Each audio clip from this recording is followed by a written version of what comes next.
Sorry about that, everybody. So I'll start that again. This is a meeting of the Route 1 Stewardship Plan Development Committee.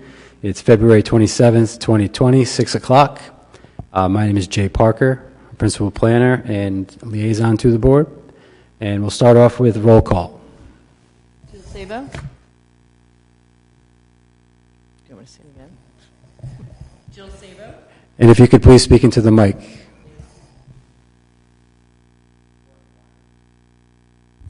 Jen Judge? Maria Mack? Leslie Schwanad? Karen Votava. Hope Leeson? Very good. So first order of business would be approval of minutes from January 27th, 2020. Anybody have any questions or comments on the minutes as presented? Would anybody like to make a motion to approve them? So moved. Motion made and seconded. Do I have all in favor?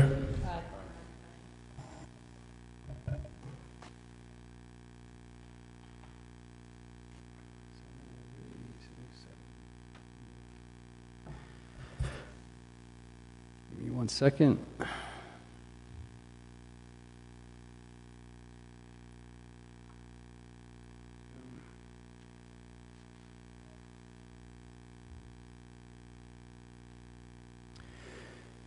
Okay, so we left off last month at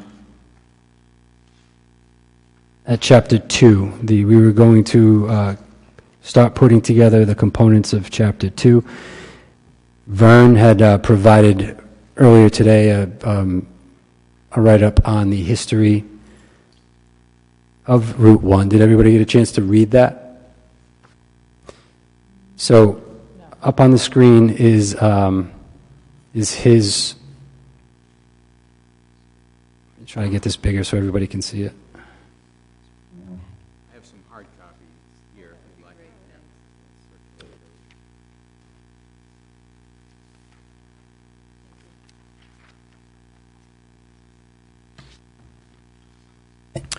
Vern, do you want to discuss a little bit? I know we've discussed in the past about... Vern, can you speak into the mic? Yes. People aren't going to hear you if you don't speak into the mic. I don't know if yours is on. There's a red light that shows you if it's on. Okay. You might have to pull it. You might have to pull it closer to you. Yes, it is on. So we have discussed in the past that U.S. Route 1 has a presence here from everywhere from Key West to Maine, and and yet, when you go back into the colonial times, there was an interest in developing certain key roads that attached people's property. So I learned that, and as I advanced this one pager, that there were many post roads, and so that moniker alone doesn't apply to Route 1 alone, And so I attempted to encapsulate that. There were some very good resources, particularly with a very locally done piece that actually went back to the times that land was being acquired from the native population here for colonists to develop homes. And there was actually a committee assembled to lay out the roads to service that, which was quite remarkable. But we want to just go through this paragraph by paragraph. I've just focused on the history of Route 1 itself rather than the features in the area.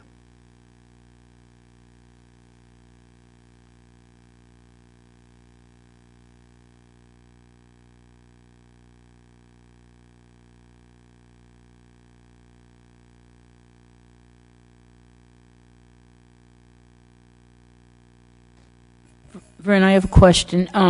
Where did you get most of the information? Because I had seen some of this information. Did you have to go beyond what we had, or? Well, I did do some reviews on Wikipedia, which has some painstakingly detailed information about major roadways and highways. They had very little in the history section there. but the principal document that I used was one developed in a couple of different pieces, but it was developed by a historian who lived in the area of Matunic Hills, the area basically between Route 1 now and Ministerial Road, that very uneven area with the ponds. And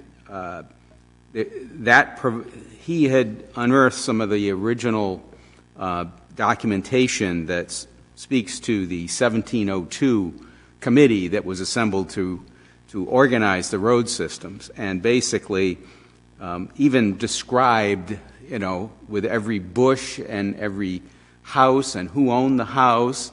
That was really the metes and bounds they used to describe the initial roadways. And So who was the person that you yes, I've got that, actually. I think you've got it there. I did not print out that entire document. I've been working off my computer. No, Okay. I can't do it right now, though. Yeah, no, I have somebody else using the computer at home today, so I was not able to bring that with me. But I had anticipated when I began this review that it was going to be a straightforward matter, but it really basically outlines to say the initial roadway is what we now know as Route 1A, and only in a couple of sections in town, most notably that area near South County Hills development, is the piece that is essentially Route 1 and Route 1A joined together and overlap there.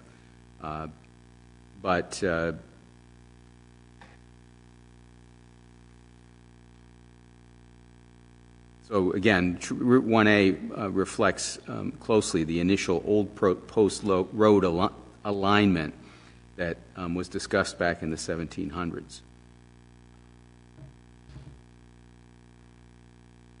I also had some difficulty identifying sort of when the new post road was even really developed.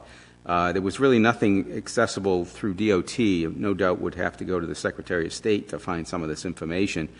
But what became apparent was the federal government took the lead in essentially sort of touting Route 1 for its full length and required states to identify and to sign Route 1 for whatever routes, in some cases newer connections might have been built, but the state had to decide what it was going to call Route 1 and for its entire entire extent. So, Rhode Island complied with that in 1926. So that, but I have not been able to locate any further information about the construction and when the current configuration was actually completed by itself. I think, wasn't that in the 1959 and 60? I mean, It could well be, because I know it. I'm not certain if this portion of Old Post Road was that concrete plank that was used during the Eisenhower eras or whatever, but I know that was prominent, and certainly portions of it were done that way when you came down Route 4, for instance. That, I think, was at one time that concrete plank situation. But I was not able to locate that information from my sources at that point.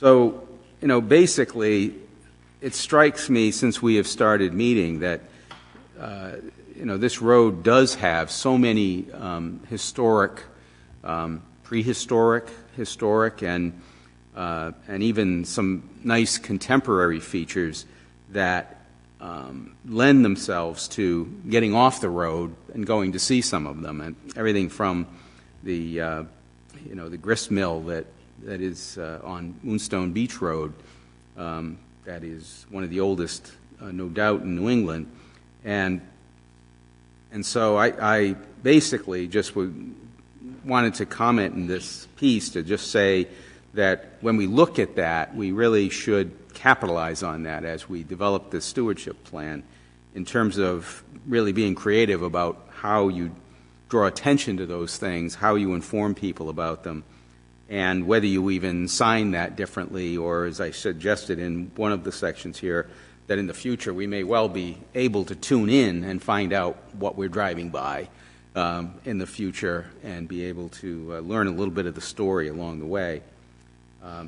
But here it's quite this particular stretch of road just has some very unique features, both geological and historical, that we should capitalize on. I'm looking for it, Vernon. I can't locate the author right now. I think this is really great that you did this. It's an important piece to add to it, to have it not just be a dry document. Right. It does really, that kind of stuff really does help to make the road come alive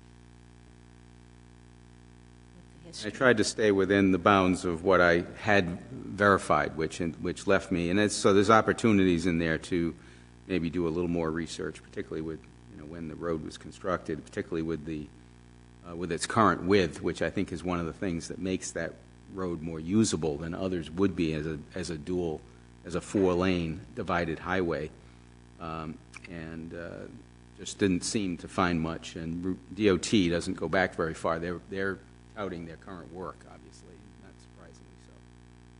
Did you reach out at all to the Petaquamscut historic folks? I thought about that the last couple of days. I did not have that opportunity because I'm sure you're back in the time that they actually their script begins at that time as well, and I think that would be a good point of contact to maybe enrich some of this information. So to answer the question, the document is the Hills of Matunic, 1941, and the Old Post Road, 1944, by Carter H. Whaley. Is that the document you sent? It is. Yes. It's the one I sent. Yeah, it's a fascinating document. As they said, it's a classic. So those are two separate documents. No, they're one. It's Under one? one cover, actually. They're under one Yeah. cover. Okay. So it was called Hills of Matunic. The Hills of Matunic and the Old Post Road by Carter H. Whaley. I mean, it went down to the detail of describing every home that had been built in that area between Ministerial Road and Route 1 to the east, and where the properties were on maps, and who lived there, and it's quite fascinating. And the burial grounds, identifying where they are, whether they're identified by stone. Some are Native Americans, some are colonials. And then attached to that is this detailed description on the records of the town of South Kingstown, identifying the layout of the roadways after the Petaquamscut purchase, which was a large purchase of property from the Native Americans here that enabled the colonists to settle. And so it goes back to the very beginning of time, which is quite interesting. I haven't seen anything that old in this town in a while. And I've been digging around for some time myself in my capacity with URI. I'm sorry? Yes, that shows on a map that he did a map that's more contemporary, that was at the time he was developing this document, and so he infills, and they're very simple maps. They're not dated per se as to how they're laid out. They're hand-drawn, and it shows the configuration of roadways between here and East Greenwich. But with this, another map shows high detail for the Matunic Hills area, down to describing the character of individuals and what they did and what they were known for, and little songs that were sung about individuals. It was quite remarkable how much detail there was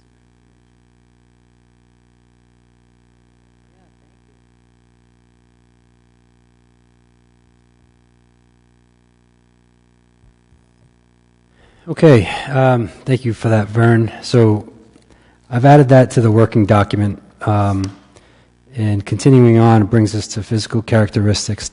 First section had to do with the roadway. That I've taken some of that, if you recall, from the original documents that were presented to council and the planning board. And there's a few things that I have here: removal of the utilization and function section. I think, I can't recall, I didn't make a note on that, but I believe we thought that may not be needed in this plan.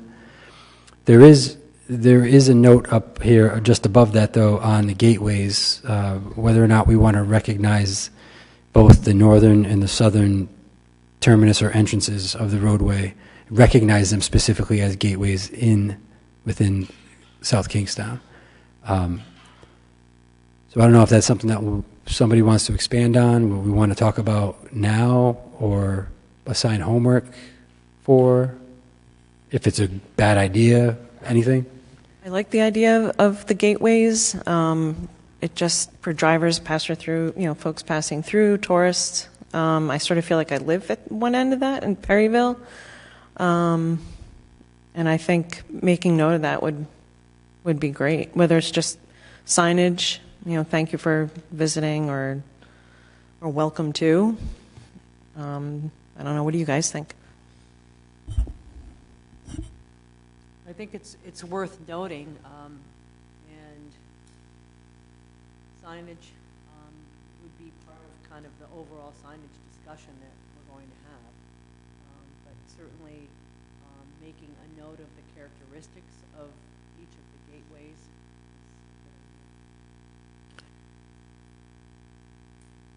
is Do we think that, do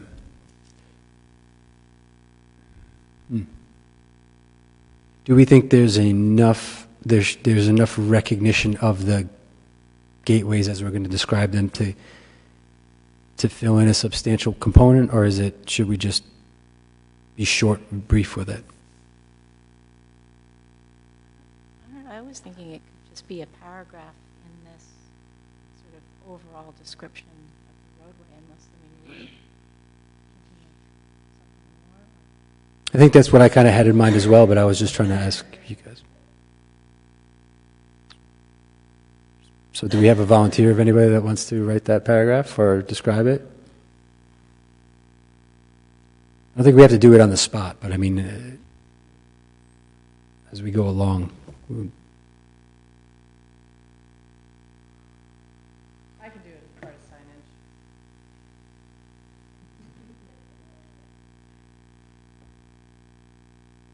Okay, so we are good with removing utilization and function from the plan. Say that again, Jay. I have a prior section that was identified. When we put the table of contents together after looking some other plans, one of the section titles was utilization and function of the roadway. And I have it as being taken out, and I think that's because it's already incorporated into other sections of the plan. So removing that section, is that okay with everybody? If it's already, okay. Before we go further down, when I was reading through it, one of the things that caught my attention in the second paragraph, the end of it, sort of was the description of the wire barrier to ensure safety and prevent less attractive options. And I just found that really awkward and thought maybe there was a way to say that it was help to maintain visibility into the medians, to have a wire barrier rather than a Jersey barrier, or I don't know. I think that's the intent behind those. It could be better, maybe, but I don't know if it caught anybody else's attention. Unfortunately, I think the wire barriers are going to be something of the past once RIDOT gets more funding, because when I brought those up to RIDOT, it was about a couple of years ago, when I noticed that the steel was going up in Perryville and East Matunic. Their response was, well, those technically really probably don't meet code as it is now. And if you notice in Charlestown, they put the steel ones in practically abutting each other on that concrete raised curb in the median. So I hope they stay, but because I think visually it's much less obtrusive. So maybe we ask and recommend, at all costs as possible. I don't know. Yeah, I mean, I think that's worth researching, because obviously they were put into place in the past. And although RIDOT is fond of quoting Federal Highway, Rhode Island has its own set of standards and has flexibility with regard to that, so there might be a way that we can convince them of the usefulness of the median treatment.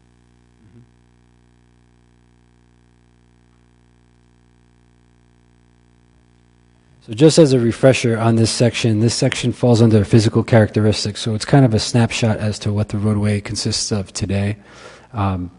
So in putting this together, we should be thinking that what are the snippets that, I don't think we need to be explicitly descriptive of it, but mention the guardrails to set it up as foreshadowing for what we anticipate putting later on in the plan.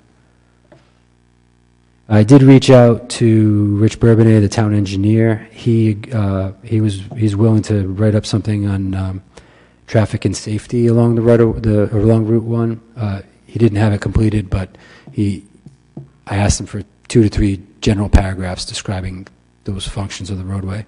So he will provide that to us. Does anybody have anything to add on traffic and safety other than that? Any comments? What would some of his I mean, he'll provide it, but what did you discuss as far as traffic and safety?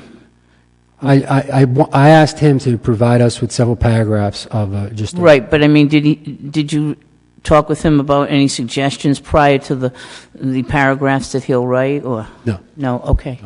I'm wondering, just relative to that, thinking down the road about the turnarounds, and as population gets bigger, I've noticed, and we all have noticed, I'm sure you've commented on it many times, that it's becoming trickier because there are so many people that don't understand the system. And so I'm wondering, rather than get us into a situation where we have lots of stoplights or we don't have turnarounds anymore because they're incredibly convenient,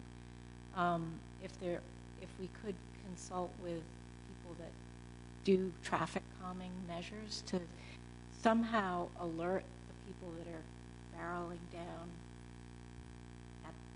toward the incoming traffic, to make them aware that this is happening, or just, I don't know how you would do it, but I mean, it seemed like in the past people were polite and they moved over. Now people are not polite and they don't move over. And so, how do we instill that back in so that there's an understanding that this is happening? Just sort of. Jay, maybe even ask if a relocation of the center ones in the median, because I feel like so much of the hazard is people just trying to jump across. Yeah. I'm amazed what I see, as Hope pointed out. And just relocating them and staggering them more, rather than, as Hope had, well put, with signage and other things too. Right.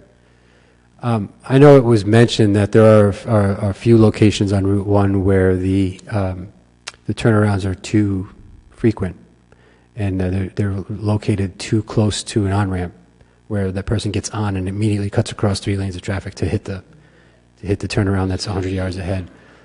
So it is certainly something that we can consider. All things equal, the DOT and the town have to get behind it from a safety standpoint. But I think it's recognized that there are some areas of improvement when it comes to the turnarounds. Exactly how far we can go with that, I don't know, but it's worth mentioning. I wonder whether, looking at, if we're going to start to get into what to do with those exits, whether we should look at the possibility of roundabouts instead of the traffic lights that they've done down in Charlestown, which is really, it seems to me that's kind of more intrusive in terms of the traveling public. Right. I mean, it would have to be looked at by the engineers to see if it makes sense. Right. I mean, I think these are all good points, but I also think we need to be reminded that this is a stewardship plan, and that we don't get too far down the rabbit hole of how far we go with a redesign or a substantial infrastructure improvement. I think overall the goal is preserve the character of the roadway and suggest elements for improvement, which can include those components. But I think a roundabout design, something like that, could be a drastic, considerable project that maybe the plan is not the best place to suggest it. Obviously, it would have to come from design safety of federal highway. That means slowing the traffic down, and how exactly it gets accommodated. I'm not a traffic engineer. I couldn't figure that out. But I think it's worth noting the safety issues and the desire to slow traffic down, certainly, and for suggested or encourage DOT in the town to look into measures that would achieve that.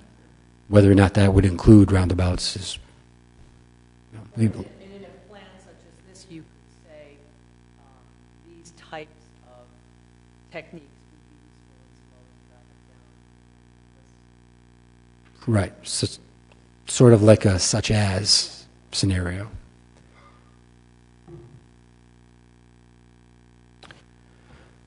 All right, next one up was stormwater. Maria, was that? Yes, that was me. So I don't know to what level of detail this should be at this point in the plan. I've been looking through the DOT stormwater control plans. They're quite detailed. There are certain sections that are highlighted along the corridor. The first one is Indian Lake. The second one is in the area adjacent to South Commons, and then continuing south is a larger area that goes from the Silver Lake to all the way to Pond Street. And there is an incredible level of detail as far as whether it's just a drainage issue, whether it's pollutants, and so on. So I think I'd like a little more guidance from, obviously, existing conditions would be given, challenges, opportunities for managing the existing conditions and management for the future. So that could be really lengthy. So with this portion of the plan, what do people think? What level of detail we should go into stormwater? On those maps, on that information from DOT, were the stormwater features throughout the entirety of the corridor, or were they centered pretty much around Wakefield? Or Well, those main areas were the ones that where they have different colors on the map Mhm. that address different levels of priority. And those areas were the ones that were the most significant. And then you can get into a great deal of detail as far as what's going on there now, what the issues are. yeah, So I'm not sure how to address the corridor as a whole, or whether to point out certain areas are issues, and you know, heavy metal in some areas and others. We know from one of our earlier meetings, Steve Wilson told us about the outlet where it needs to come. Yeah, it's kind of off of an accessory road rather than Route 1, but still I think that's something more noted. Is there another section that's just dedicated to infrastructure, like stormwater? no, I think again, this chapter is meant to kind of give a description of a snippet of right now of Right, what. but is there another section that, so we could have a snippet here and then later flesh it out? Later, after Chapter 3 is the goals and implementation, and what do we want to see, and part of that could be stormwater improvements. What I was thinking, or why I had asked the question, is maybe a general description of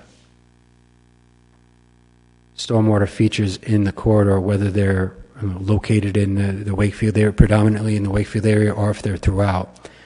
And then perhaps mention the TMDL struggles that were issues at the same, well, not go into detail, but kind of tie the two together so that we can set it up for the next chapter where we can start saying, as identified in Chapter 2, there's concerns with, we have a TMDL issue, and there are stormwater features in the right-of-way that could present as an opportunity later.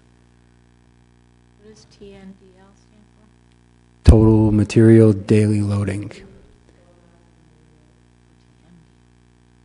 What did I say? Total material house? Yeah, I don't know. Total maximum daily load. I don't know a lot about this. I have to defer to these people. But to me, reading this over, and this is like, to me, one of the most important things, because we're talking about runoff, we're talking about pollution, and I don't know how we'll put it into the final plan, but I just looked at how stormwater runoff and everything affects everything. It affects the animals, it affects... So again, I don't have the knowledge as a lot of you people do, but I think as somebody who's just a commoner here looking at this, I think that's probably one of the most important things that struck me, is how we do this and what we do, what we put into the plan, so that DOT or the town, I mean, this is to me the heart of everything, the pollution, the habitat, et cetera. My 2 cents that I don't know anything about, but that's...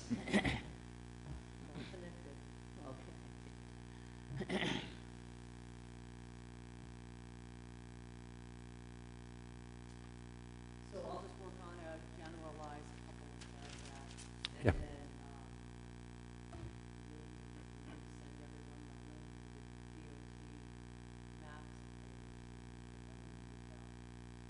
There's a lot there. And my impression was that they have engineers on board looking at specific circumstances across that corridor, because like every other road that is now affected by the new DEM requirements, you have to solve these issues with the best methods, and therefore possibly having to retain water or delay its infusion into the ground over time, and try to accomplish that within property that's already dedicated to the roadway, which was not necessarily anticipated, obviously, when the roads were built. So that challenge is going to be an ongoing situation, but hopefully if they've got engineers working on it, they've got a priority order that makes sense and it's acceptable to DEM, I think that's really what really would be a good outcome for this corridor in the context of our stewardship plan. Yes, and the reason that there's such a level of detail is that they were required to give EPA that information that's involved. Maria, you had mentioned at the last meeting that you had spoken with someone at RIDOT about the two outfalls, specifically on Route 1, and that they didn't think they could put a BMP in, but that you reached back out. Did you hear anything back? Not specifically about that, because when you look at it on the map, it's kind of off of an access road, so there needs to be a determination as to whether or not that falls within the state roadway. It's certainly very clear when you look at the map that it's affected by that entire, by the stretch of Route 1, but it's going to be up to them to make that determination. So I haven't heard back as far as that specific. I know there are other entities out there looking at it. There's the TMDL issue and the way that it affects the salt pond, and the concern about the two new conditional closures and whatnot. So it has come up at other meetings, but I was sort of waiting between the two meetings to see who jumps on the BMP for Route 1. Okay. I will keep bothering them.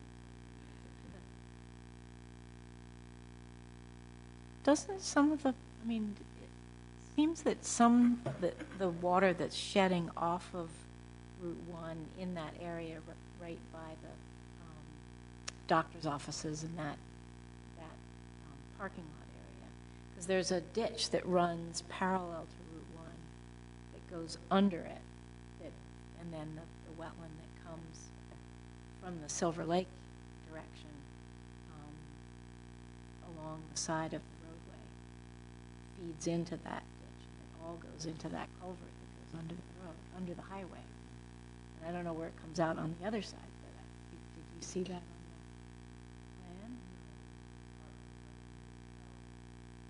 Was it? Anyway, I'm just thinking that there's does feed into that one that's coming out into Salt Pond. There is highway runoff that would be feeding into it. Yeah.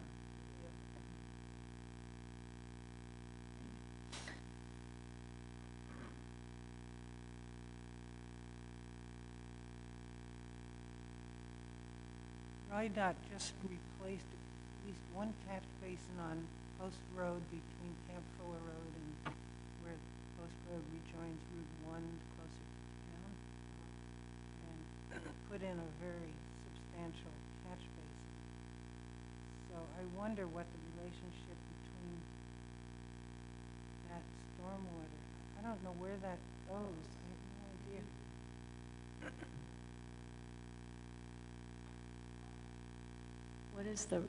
What is the red? That's what's difficult about reading this.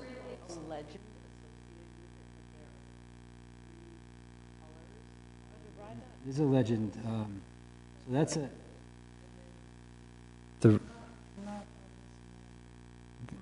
It's DOT catchment's not feasible. Because it has steep sides. I think it's because of existing topography and the fact that there just isn't much room to play between the depth of groundwater and the surface.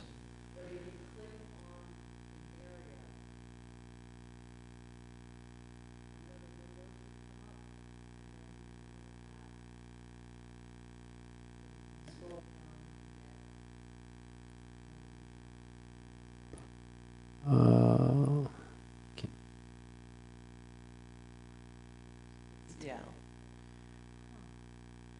On the catchment, yeah, on this information, but. What was the area, Karen, what was the area that you were talking about?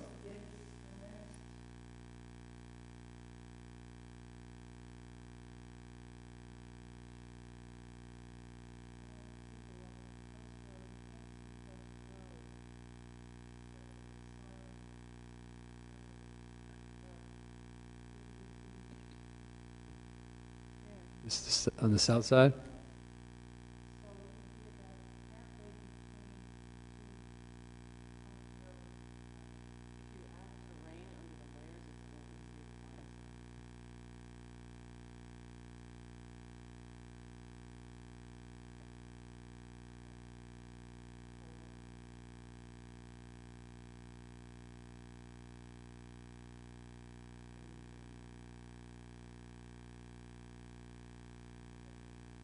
With labels.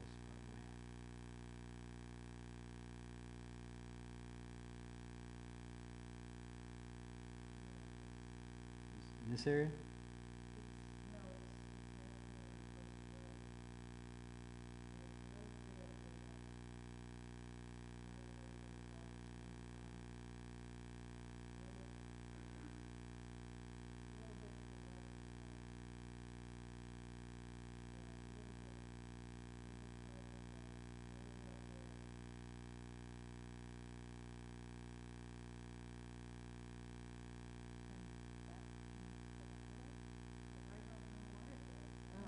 But it comes from. There's another catch basin.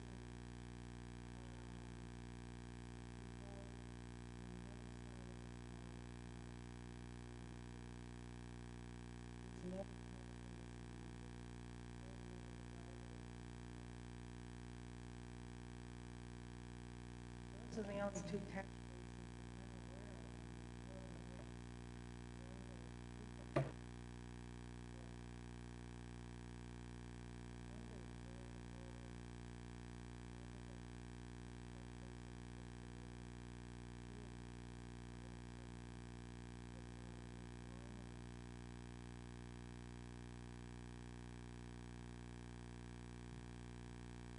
I think what we're going to find is that the concentration of stormwater infrastructure is in and around Wakefield. And while there may be some on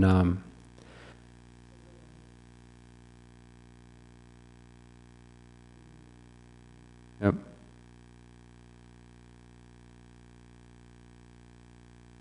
this point in time, those seem to be the biggest.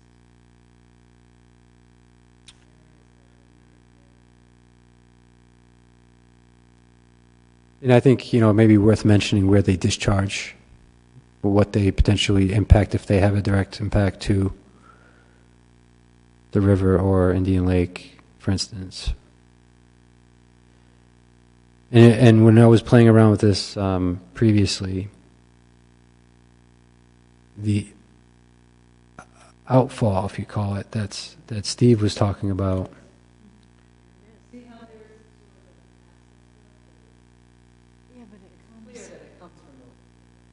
Right. I'd have to turn these layers back on, but this whole area is actually getting runoff from from the Narragansett side. And it's just the way that, there's an overpass here. It's just the way the topography goes, and that it has to go somewhere, and it comes out this way. On the bright side, I think the amount of data that DOT has on this, they're fully aware of where opportunities exist and where the difficulties are. So I don't think anything that we could really say would be new to them. I think they're fully aware of it. And as far as I know, all of the improvements that they undertake have to meet the high water quality regulations because of the mandates that they're facing from EPA on other projects. The other thing is that how can we use this information and what has happened in the past to kind of guide us in the future to prevent problems moving forward, which is something that we would want to definitely articulate in this plan. We have learned that these conditions result from design, topography, impervious surfaces, lack of green infrastructure and buffer, and we want to kind of have an eye to the future as well. Again, I think going back and recognizing where the stormwater systems are concentrated, what they impact, and what the issues we face today is, to serve as the springboard to say green infrastructure should be a mandatory concept. And I don't think we'll be the only ones behind that. I think DOT would probably say the same thing. It's just that a lot of these locations I don't think have very good opportunities to conveniently put something in. I think it's a considerable engineering feat because of the topography and the issues that are there. What is the ditches that are on the side of the road up by Highland Farm? Are they were they, do you know if they were built to just take road runoff, or is it wet? Because they look very constructed. And they can't go anywhere. The water can't really go anywhere because it's uphill. No, on the side. It's mostly on the east side, facing Narrow River, but where those properties, it's the property, the topography rises up. So there's, it's just these ditches, and then the driveways cross them, and people run off into them. You see. But I was just curious. That was an attempt at green infrastructure at some point, or if it just happens to be wet there and there's a way to get water off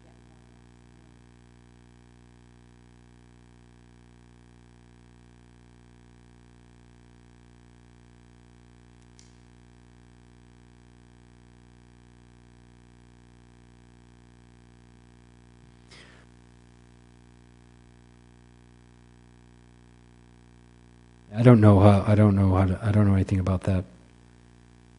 I was just... They're not showing up as any. No. And again, trying to interpret all the there's so much information on this plan, sometimes you don't really know what is indicated. But I did find at the bottom of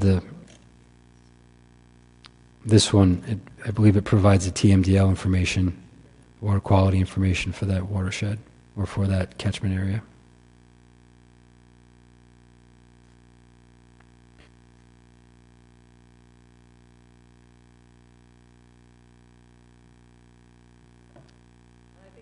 useful if everyone has an opportunity to play around with these maps a little bit, and then maybe come up with some additional questions, and then we could ask RIDOT.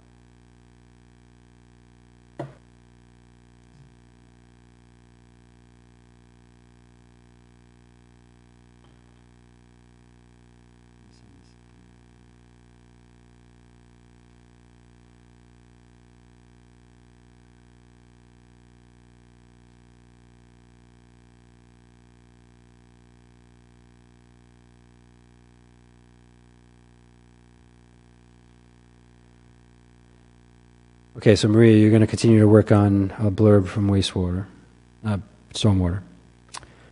Signage. Karen, you provided some language today, correct? Comments? Okay. First of all, it seemed like we should divide it into safety signage. I thought we might divide the discussion into safety signage and then informational signage and then billboards, which could be a subset of informational signage or it could be its own. And the safety signage issue that I think I brought up at the first meeting was pertained to our observation that the quantity of signage on Rhode Island roads, including Route 1, is multiplying very rapidly.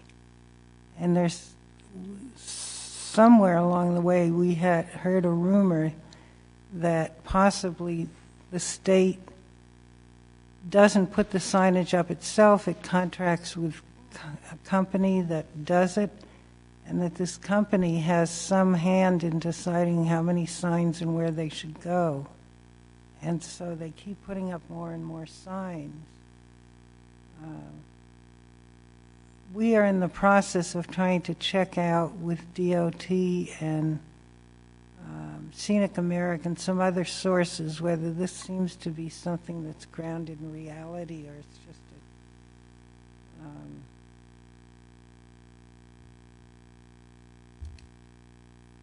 a myth, yes.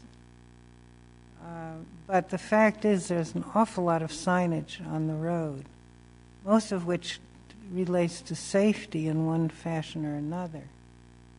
So it seems to me that's one thing we've got to ask questions about. How do you control the amount of signage that's going up? And I think that's a DOT question as to what the minimum signage is required per highway regulations or what have you, and just how much of the extra signage do you want to tolerate? Right. If that's the direction that we want to suggest. I do think we do have to get to a level of understanding with what DOT says. Look, this is what's required. This is what we need. This section, again, though, is a snippet of signage conditions on the roadway, not extensive, just highlighting the routine travel signage as well as maybe the local signage, the the number of signs. But I think there needs to be a distinction between highway signage, points of interest signage, business signage, and how much is. Yeah, I'm a little concerned about this section because signage is difficult at sometimes. So.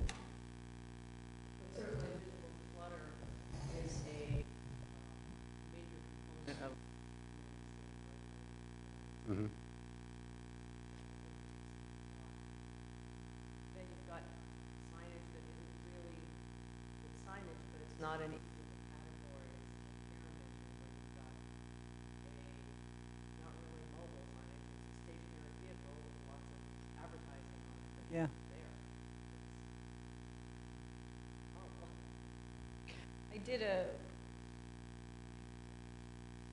I took a look around started in the north and started coming south, and there's a lot of safety signage for sure. There's wayfinding, there's bulletin boards, there's farm signs. Mm-hmm. People don't, like to see farm signs. There's temporary signs. There's signs that aren't really signs. They're trucks. There are signs that aren't really signs. They're hay bear or hay rolls, or Right. they are painted pictures, or they go up and come down. And then there's those other little ones.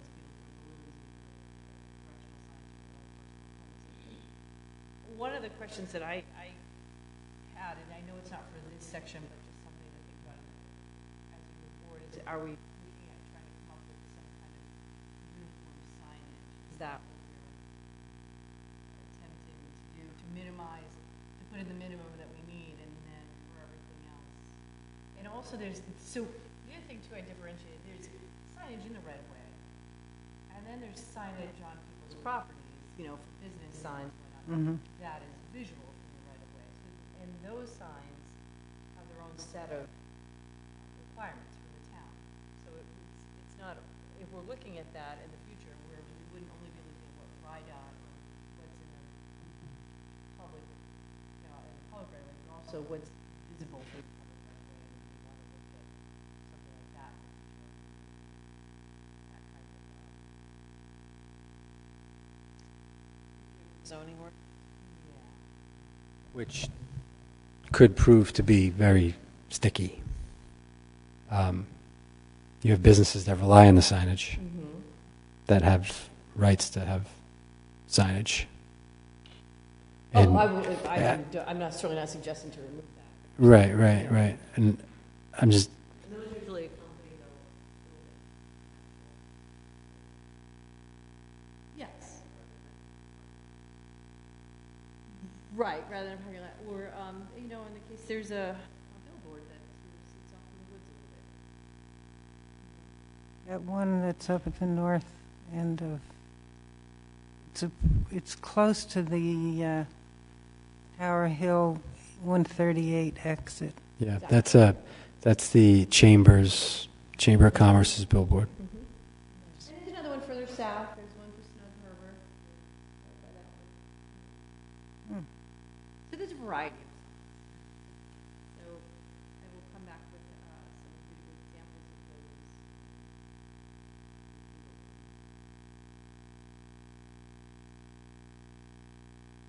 I wonder if One question is whether we, would want to encourage development of a more informational signage so that people that drive along the road can identify where some of these points of interest, and even, there are some roads that actually have signage that lead you to key businesses and services. And I don't think that exists here, but For example, so many people that are looking from the Matunic Oyster Barn, they go down, they take the Matunic exit, rather than Right. the East Matunic exit. right, And they get halfway down. yeah. So maybe some simple uniform signage along Route 1 directing people so they don't miss their Second exit. Don't make Yeah. the first turn, go to the second one. Yeah. I think key to that is the uniform, right? Because we start, you start putting signage for every little thing here and there, and It's confusing if it's not uniform. right. And not only that, when you look today, it's a hodgepodge of different types of signage. There's nothing unified about it. There's nothing that indicates that it's a scenic highway. So what could? If we're really going to be proactive too, making sure that certain destinations or points of interest are incorporated into Google Maps, so that people are driving along and they can yes, and map it and see. Could do away with signs altogether. Everyone has Google Maps. Yeah. Well, it's probably the direction we're going in.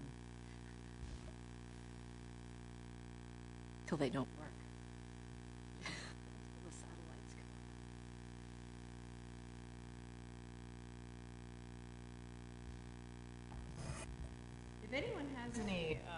historical signs, I would love that. Pictures of any historic. The one in Kingston, welcome to Kingston, right by URI there, heading up the hill. It's a beautiful one they put in there. Like the old jail. But that's No, I meant on Route 1, I'm sorry. Route 1. Well, when you get, yeah, there are markers, like right near Matunic. Is that like historic sign for the Hale House? It is, yeah, yes. I don't think it's a historic sign per se, but I think it points out a historic feature. It's a That's right. scenic. Right, and that isn't consistently used along this corridor. Also, when the signage went in, the corridor wasn't scenic, designated scenic. So,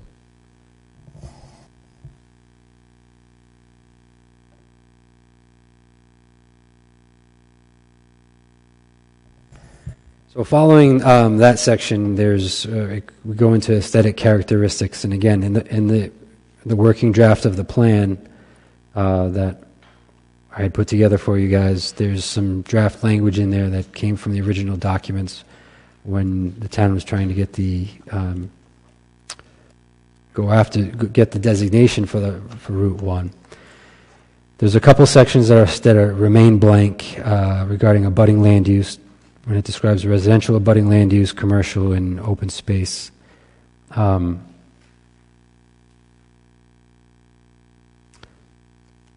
I'm wondering if staff is better suited in filling that in, using some of our GIS information that we have.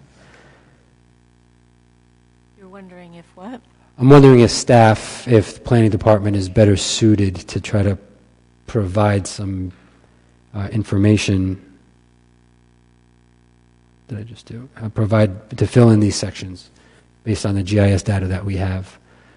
Or if a board member a committee member wants to take a shot at drafting a description of the land use, that's fine too. I know that looking into it previously, I think it was something like 85% or 90% of the abutting land is residential. And again, we have some of that information readily available on GIS. You want to do land use and zoning?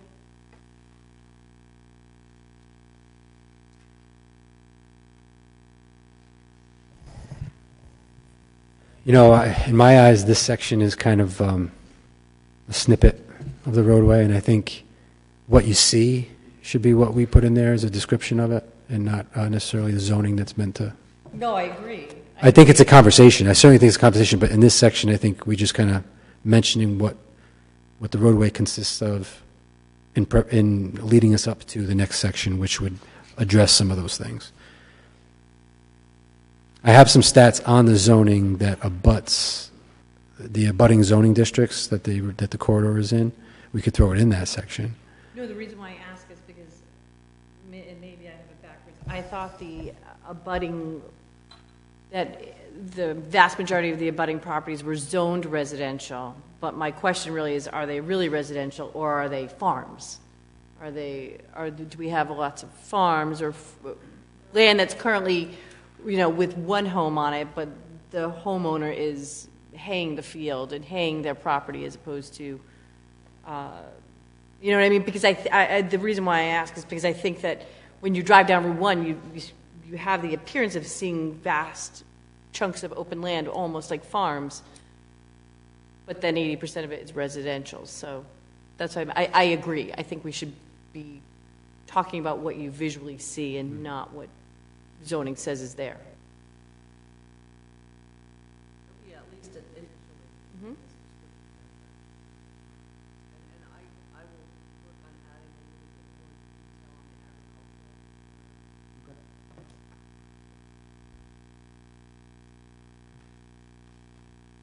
agricultural. Aside from that, these other two sections, residential, commercial, and open space, is that something that the committee feels more comfortable having staff try to put together? Or is there somebody who's dying to contribute to this section regarding residential land use, commercial land use? Okay.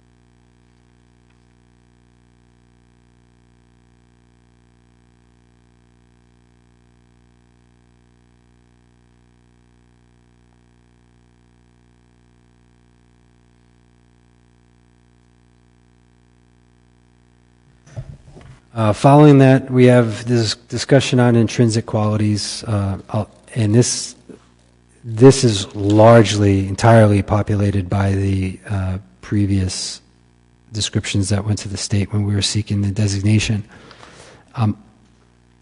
Part of me feels that we should go through and cull some of this out and make it not so long, because it is fairly extensive.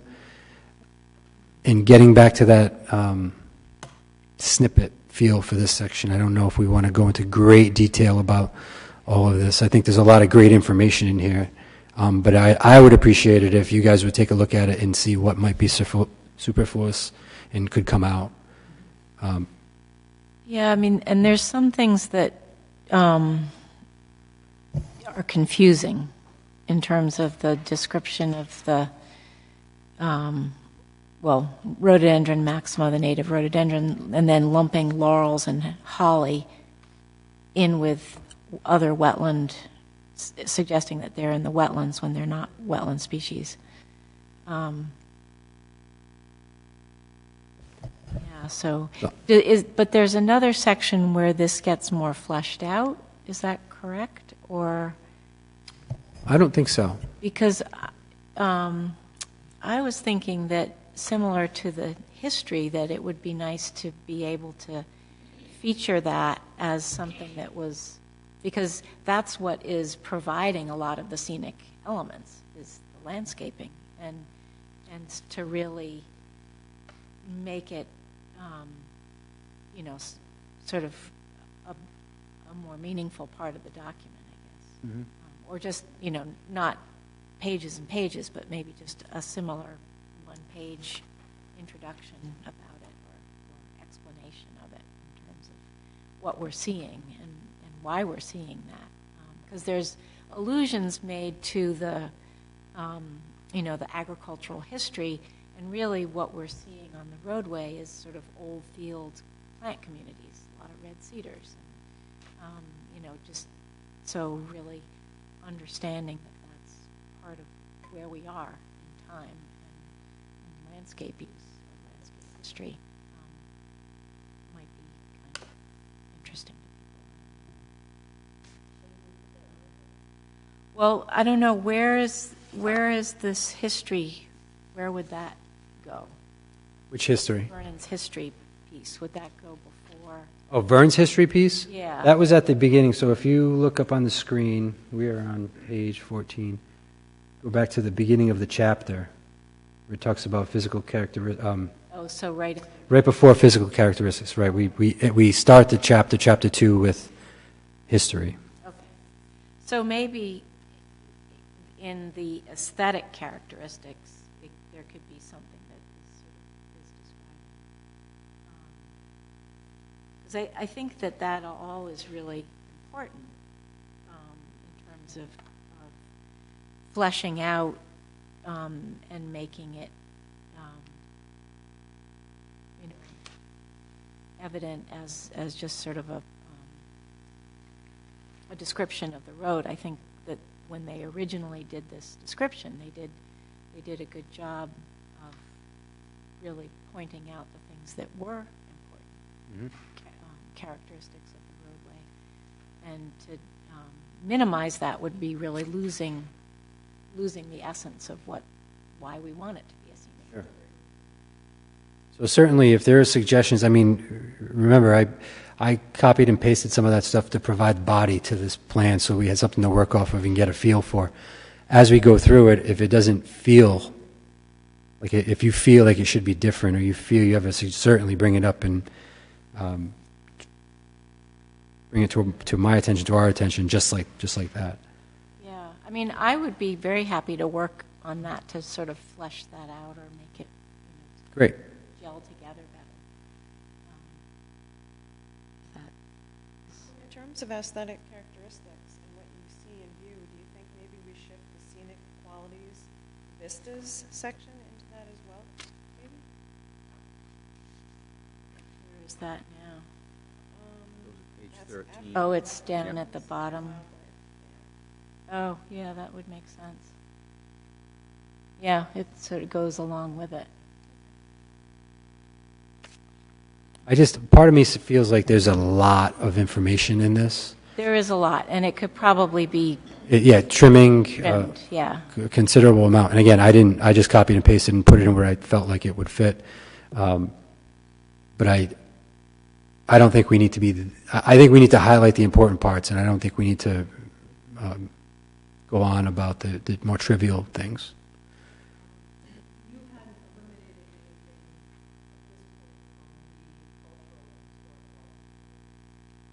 What page is that?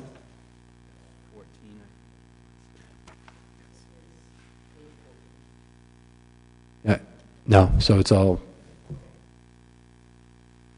the document as I provided it before, it's pretty much untouched. I just started at the beginning, at last month, and started going through it. I think it is good to, when you look at historic features, there is a true inventory from one end of the court to the other. I think that's good. And I guess one of the observations I've made, there are many things that are just off of Route 1, and whether those are highlighted as accessible through there, even Ministerial Road. I'm not sure if that's mentioned here, but as another scenic highway feature in itself. So in that inventory, maybe it actually could be expanded as being, easily accessed from Route 1 in the same stretch. There are a few examples like that, the gristmill being one of them.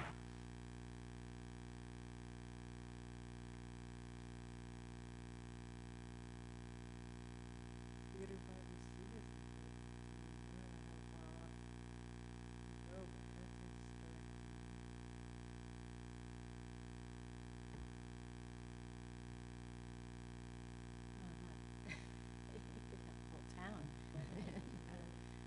It is far.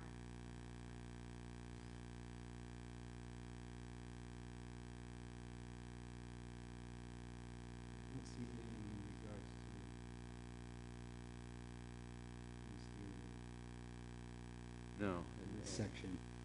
I think it shows up in the introduction section, making the point that with Charlestown as a scenic road, Ministerial as a scenic road, this is really connecting those two in a sense, for at least this portion of the town's geography.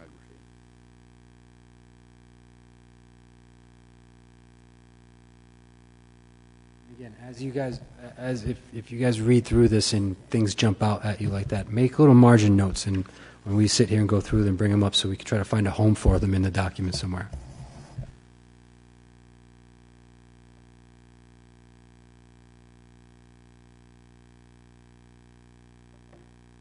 So I guess, is that a homework assignment that you all would be willing to do, is give this section a thorough read and see what seems trivial, what can come out, or what can be rearranged, or what's out of place, or again, I think many hands in this will help, because it reads different to everybody. Well, at times it reads different to everybody, and can be an asset in going through this and making sure that it says what we all want it to say, and we don't lose our effectiveness because we use too many words and we reference too many things.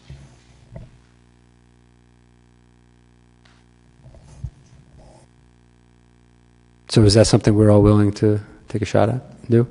Yeah, very good.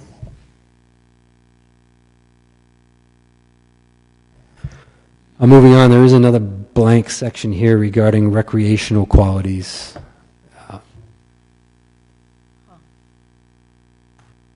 This seems like an odd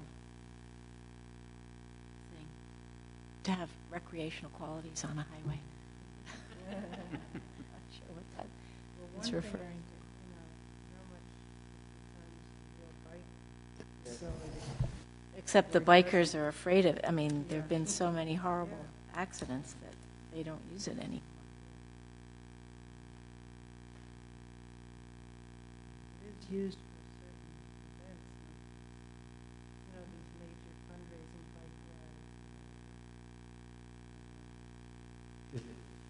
bike rides. Is there enough to actually have a section on it, though?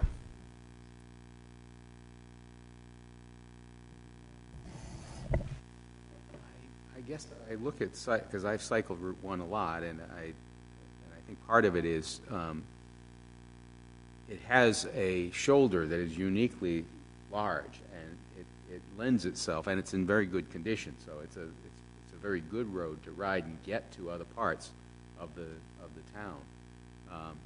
And you really, there aren't any other ways. You don't get to Matunic without going out to Route 1 and down to Matunic, for instance, or then further down to Moonstone Beach. So I think it's a matter of, are there sufficient accommodations and safety measures to enable that to work, and so that it can continue to work, because in the heart of the summer there are quite a few cyclists out there. So I think that's what we put in this section would give us the lead into that discussion in the next chapter. Right. So recognizing that there is there's a recreational quality there, and is it simply just using it to go from point A to point B, or is there more to it than that?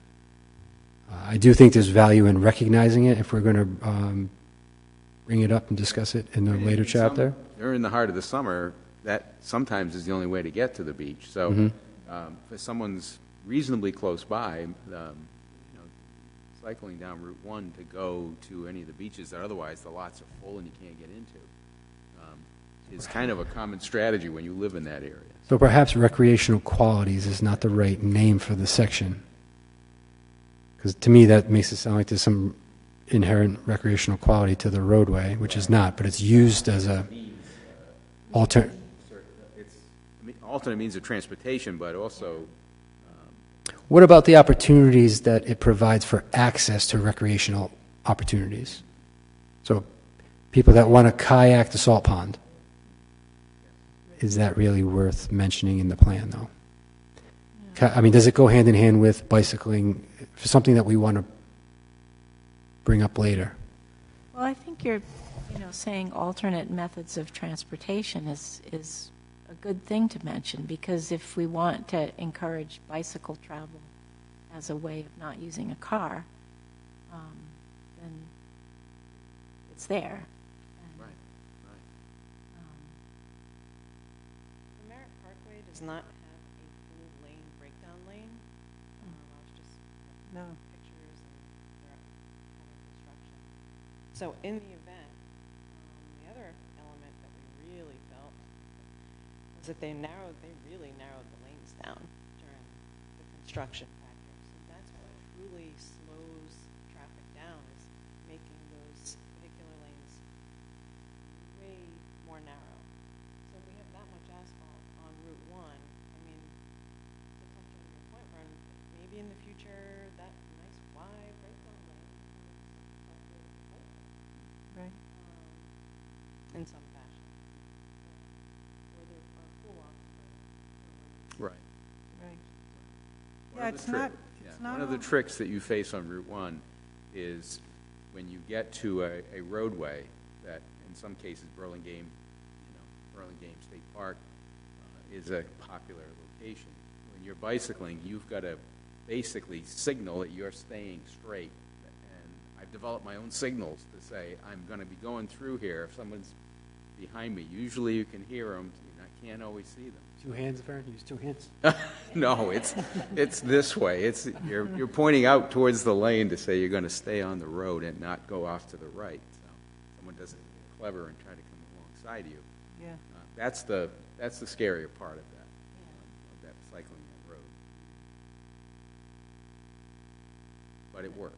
And the turnarounds for Mhm. lifting the bike over. I walk them across. Walk them across. But other, adjacent towns are looking into developing, whether it's multimodal transportation as well with Route 1. So keeping that in as you guys have mentioned, I think keep that as a possible. Should we change the title to alternative means of transportation methods of transportation? Yes.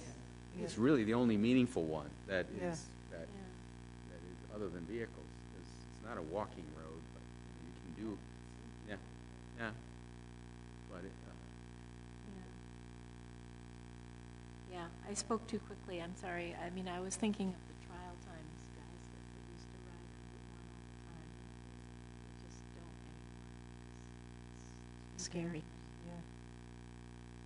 yeah, they have organized events Yeah. where athletes are competing and are timed and whatnot. And those are well staffed so that they have clear use of the roadway and vehicles wait for them in some cases. Those are usually. The state, as part of its bikeway program, the bike path program, had a contract about 20 years ago with, I think it was with VHB, to look at Route 1 as a bike facility. And they never really promoted it. I think they began to see that it had safety issues, and so they kind of dropped I think they finished the work, but they just didn't pursue doing anything with it. But we should be aware of that, and that study must still be there, so we should. They did one recently in Charleston. Did they? Charlestown, yeah. Okay. And VHB actually was still the So, consultant for that, and there's a segment of it when you are going down Old Post Road, where the Umbrella Factory heading Oh, yes. from Vinaigrette to try and get onto the next section. There were several different options, and I think Charlestown is still keeping that dialogue going. I recently actually got something from Faith regarding some potential next steps with that. mhm. Calling it.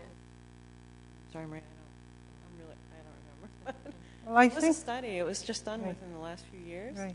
and they're still pursuing, trying to make that part happen. Yeah, I mean, I think there's a group, I don't know how well organized it is, but there's an effort to try to connect Westerly with Wakefield. Yeah, it's the Tri-Town Bike Coalition led by Faith Lavoisier from Charlestown. I went to a few meetings a few years ago. And while there's a great desire to connect the three communities, the logistics of doing so is incredibly difficult. And it would mean putting people out onto Route 1 in areas where there is not a lot of room, particularly on the south side, coming out of Westerly, just north of right around the Shelter Harbor area. And then there are opportunities to come off onto Matuna Schoolhouse Road and like that, but there is no real easy way of doing it. I think that scares off a lot of the discussion. It's easy for Charlestown because they can get their traffic off of Route 1. As for Westerly, to make the connection for Westerly or SK, it's very difficult. Not to say that we shouldn't shoot for it or mention it in the future, but the reality is today it's very difficult.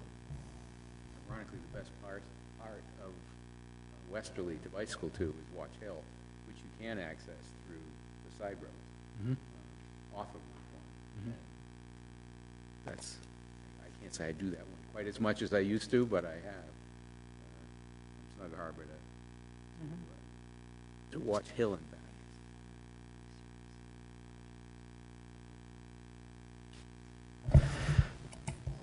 So biking or walking on Route 1 is not really my forte. So anybody in the committee willing to take a shot at writing a brief paragraph on this section?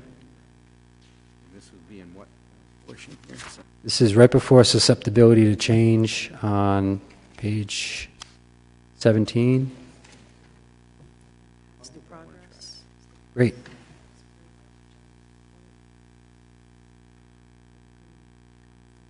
Jay, I have a question. I think a lot of the material here came from the application itself, right? And the application was trying to draw a very positive picture of Route 1.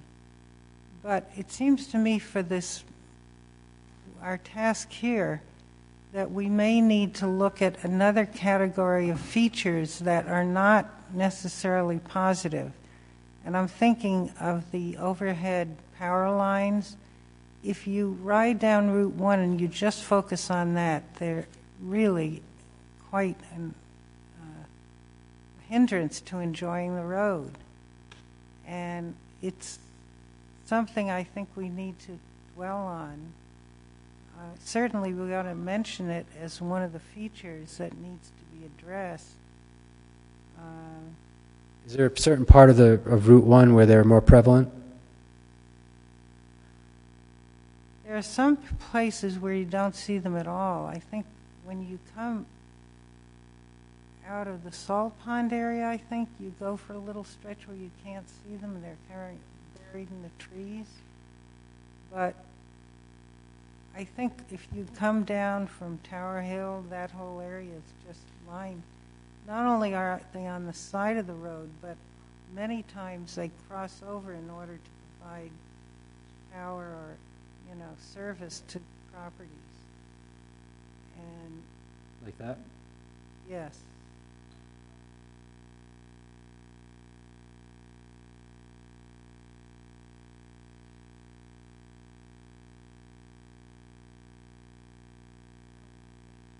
I know, I'm just trying to see if there's any as we get closer to.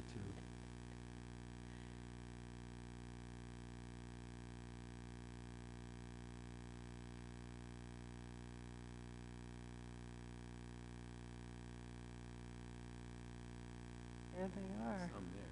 So, there you go, they're back here, right here.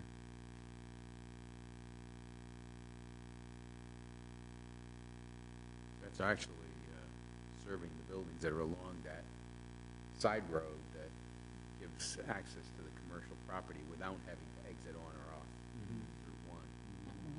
So it's actually, in a way, it's probably the only way to feed those properties. Yeah, I mean, I'm not saying it's a simple issue, but Scenic America is apparently coming out with a paper on this topic quite shortly.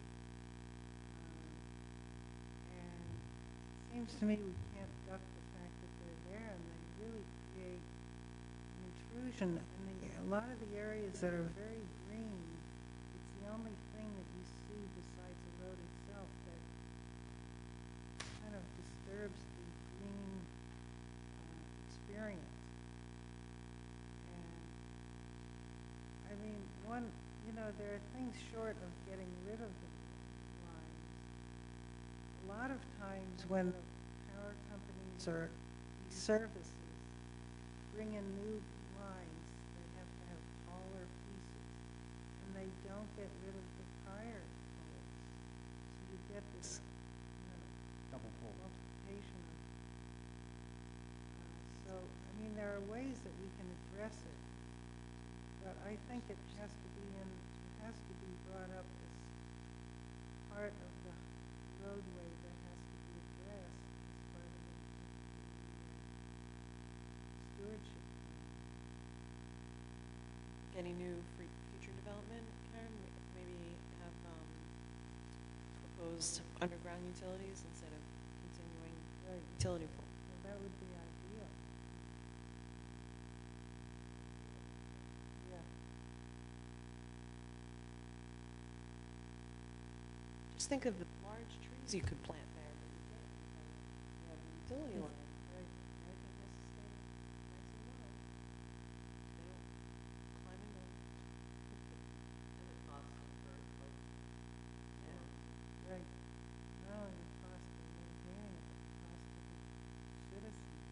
business.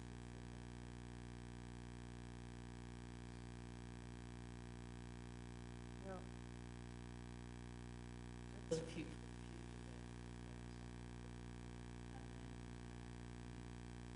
right. No, but we have to recognize that it's there. So it could feature as a negative aesthetic signage issues. I don't know what we do about the existing ones.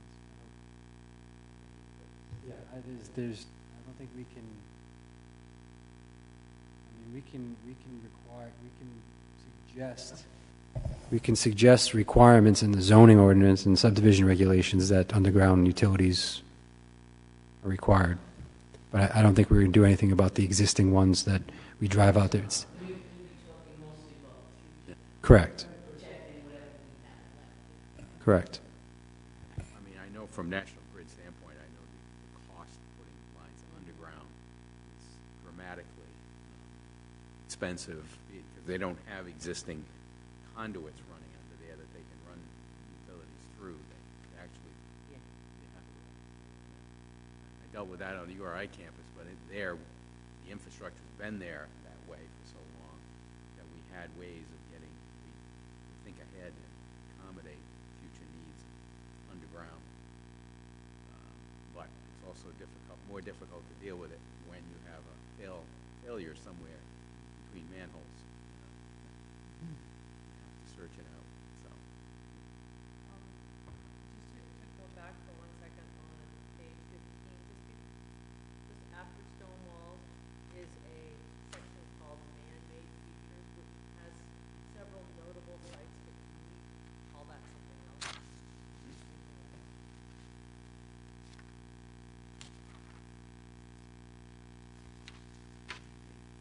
Got various houses, parks. Oh yes, yes. Oh, yeah, I see it.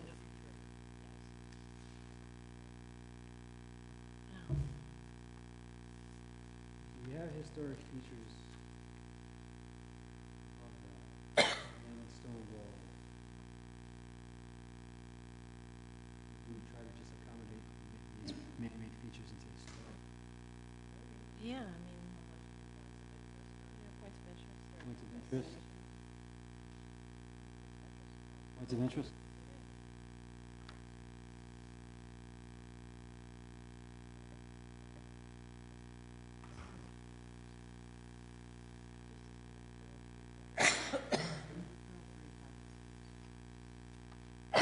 Yeah. What board are we looking at? You're in That- interest. Page 15. Monsignor Park, not Bradley.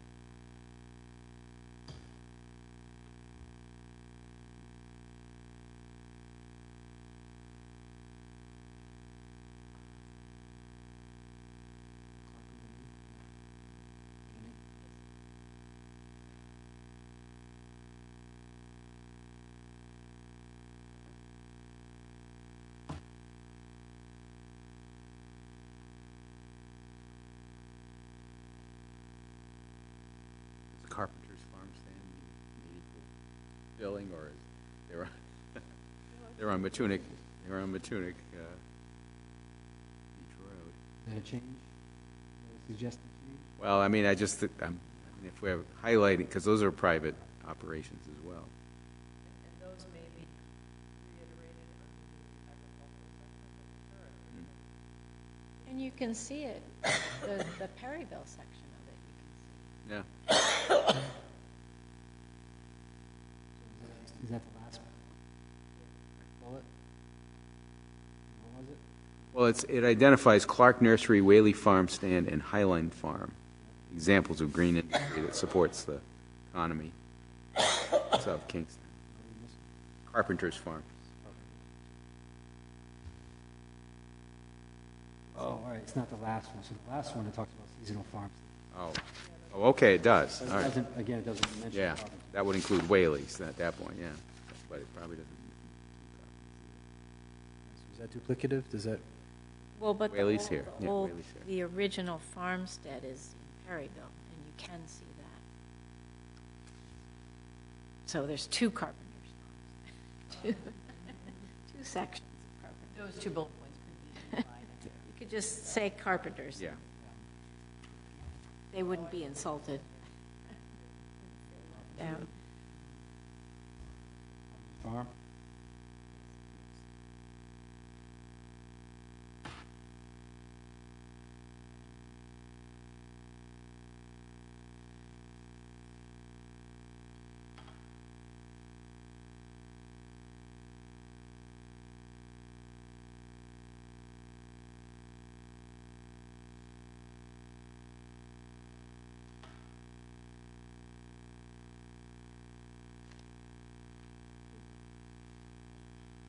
Anybody have any comments on susceptibility to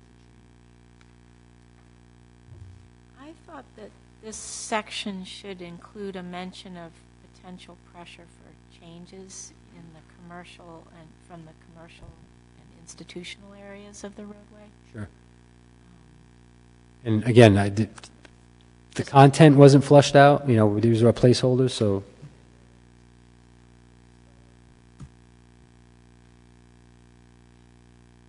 So what are some points on that?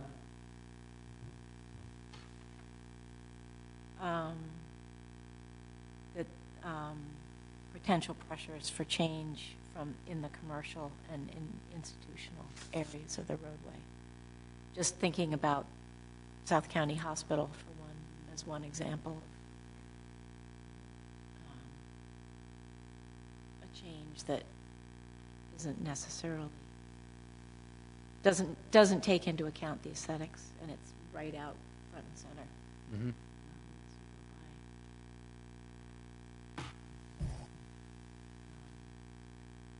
Is it too much of a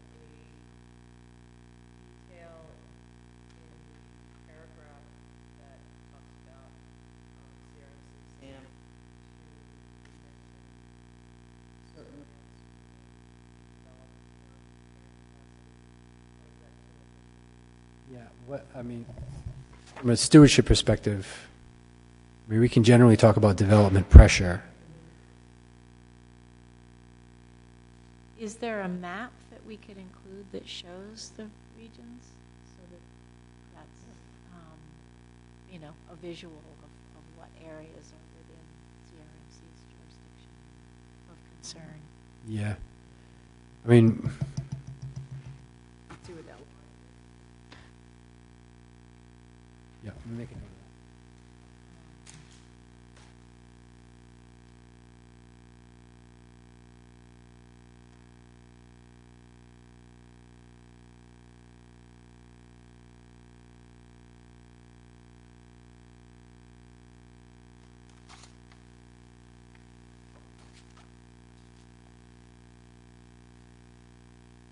Should it include SAMP boundaries?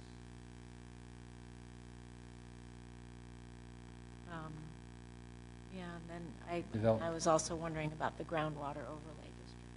If we were going to have one, we have the other. Could you just have the one, I don't know if you want to point out in some section, but an area or portion of the plan that talks about all the constraints, the environmental or other constraints, there's areas that fall into SAM, areas that fall into groundwater overlay district, there are other areas that might be special flood hazard area that comes up to Route 1 at some point. South Kingstown, Charleston. And if there are any other environmentally sensitive areas, probably more importantly, environmental overlays.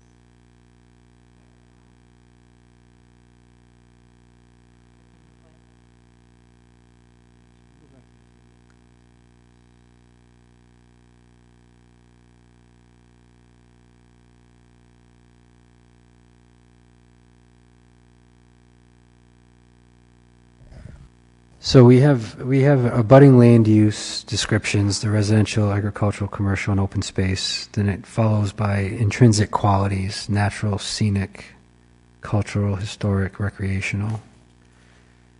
And then we're at susceptibility to change. So would that, do you think that would fit in the intrinsic qualities section somewhere?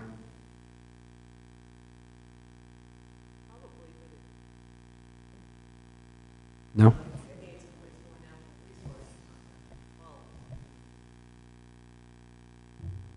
I mean, I don't know if I don't know they're if it- qualities at all. They're areas that you're identifying that are either susceptible to change or maybe the void.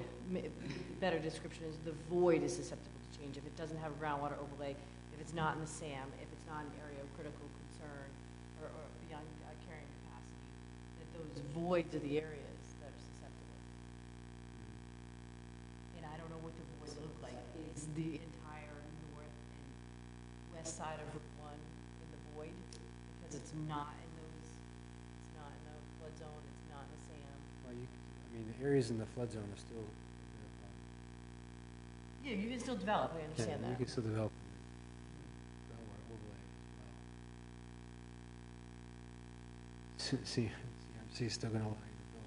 I know, yeah, right. So like, Protected and unprotected natural resources. I feel like we should say natural resources sometimes, rather than just natural qualities, because it's not quality. I think natural resources makes it more understandable. It hasn't sat up. before,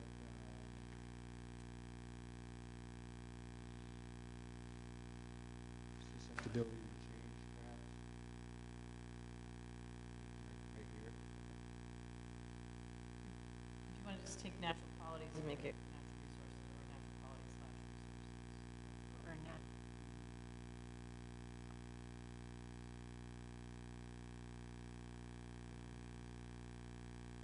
Going to susceptibility to change, we want to consider what is now used as a benchmark of the potential highest winds potential in the coastal zone, because it would affect parts of this corridor, probably potentially with impact on forest conditions or Which is the Route 1 trees that line. currently line the, right. You're saying change natural qualities to natural resources? Oh, that Yes, but, or you could just. qualities and resources. Qualities yeah. and resources, Yeah. you could just. I think that was a good solution. Specific section.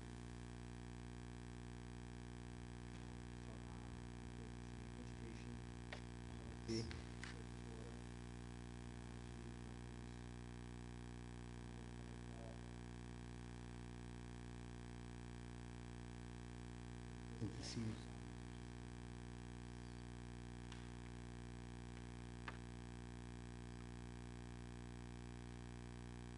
Jay, does South Kingstown have an ordinance about wind farms?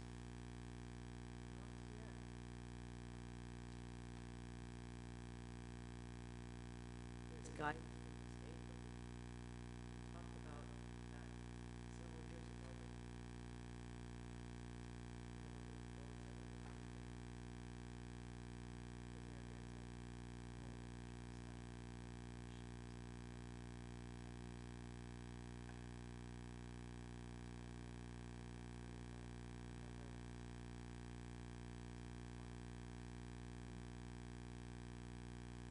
Goes along. So what is missing? What is missing in that section for seeing qualities that add on to capture the natural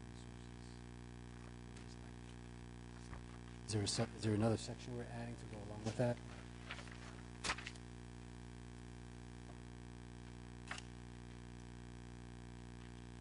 Maybe something like sensitive overlay areas, or that would include the SAMP area and the groundwater protection area and any other environmental areas.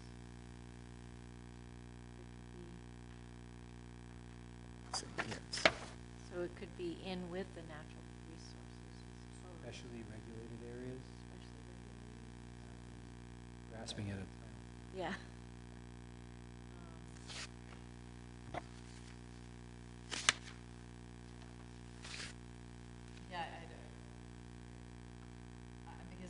overlays aren't really resources, and they're not really protected. They're not, they're used to inform development, but not prohibit it. Do they have any correlation to the stewardship?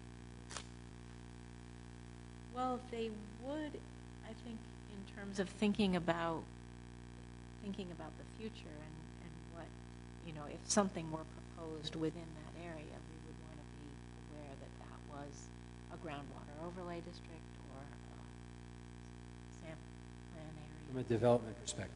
Yeah. So how would that differ from the normal process that we have now? The zoning ordinance covers the allowed uses per zone and by overlay district and all of that. How would incorporating something like that into the stewardship plan be different? I guess it wouldn't be different because there is that layer, but it would just add another acknowledgement of it. And it's all in your perspective. Somebody who is looking to develop might consider them constraints to development, but someone else might consider them resource protected.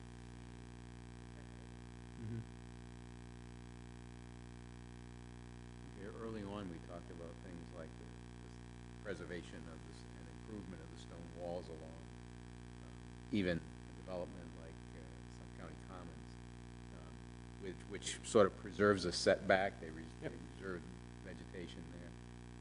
I mean, Ministerial Road has those kinds of requirements to try and preserve as much as possible the natural, rather than allowing clear cutting to the right out to the street. Right. Is that something that could be considered for Route 1, or? Yeah, certainly. Certainly, I think the distinction is, preservation of stone walls. They're inherent to the scenic experience of the roadway, scenic character of the roadway. The recommendation from the plan would be that we develop regulatory restrictions on the removal of, but they're either in the subdivision regulations or the zoning ordinance. The SAMP and the groundwater overlay, they already exist in the zoning ordinance, and they're already a component of our regulatory scheme. So I guess that goes back to what role do they play in this? Any different that we should mention in that Route 1 corridor stewardship plan? It's not going to. Certainly, the buffers along the buffer areas along the right of way, and the characteristics that. Where is the zoning mentioned? Maybe it could be in the existing zoning. Maybe it could be mentioned in that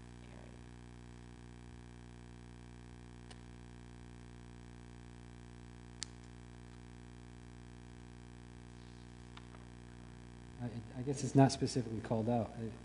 Perhaps in abutting land use, we could add a zoning component, or have its own. And then it could just be mentioned as part of that. Built into the abutting land use portion, yeah. Yeah. These other land use controls, but they do play a role in that they establish, or they provide a basis for these areas that are of environmental importance, or it's serve to help justify why certain areas need to be protected or are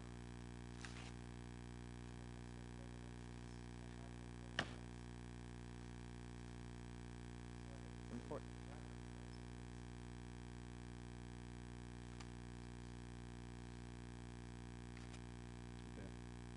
So I'm thinking adding something under abutting land use, where it's residential, agricultural, commercial, and an open space, have another section for zoning and regulatory, or just, I feel like signage could almost get.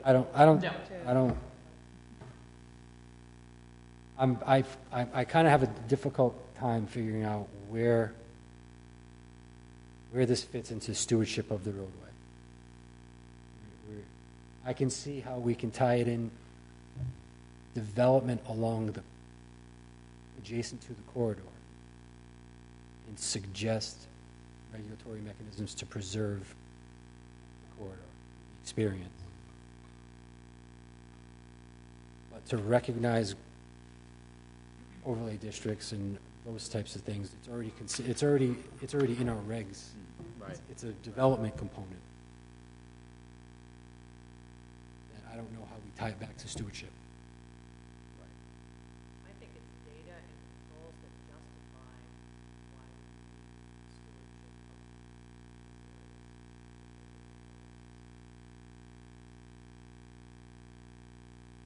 And maybe it should be in an appendix.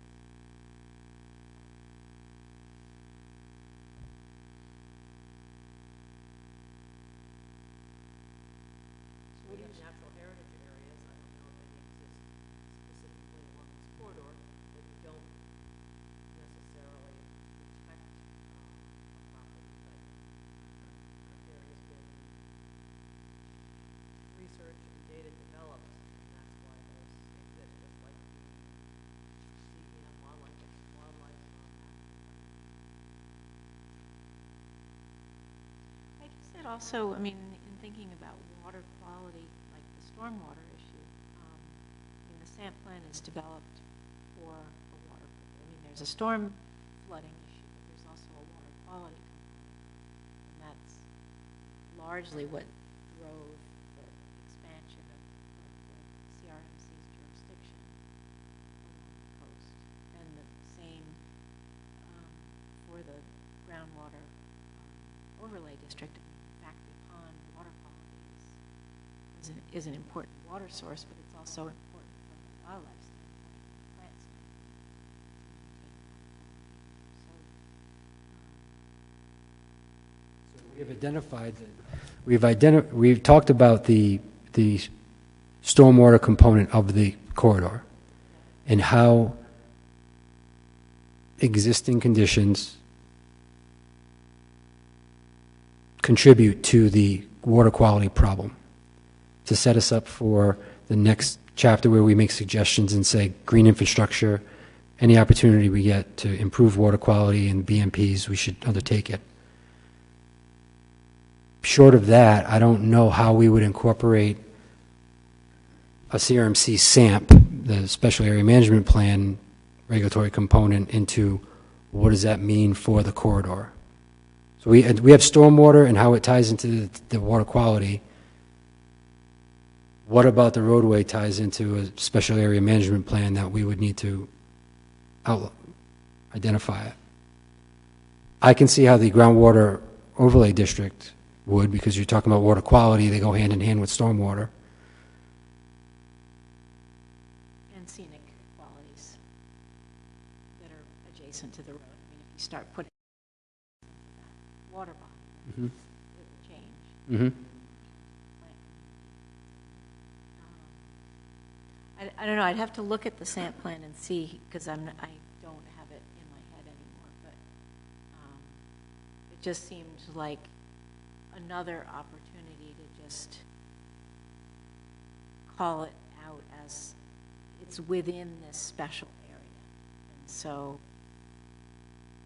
is there a reason that we need to, or would want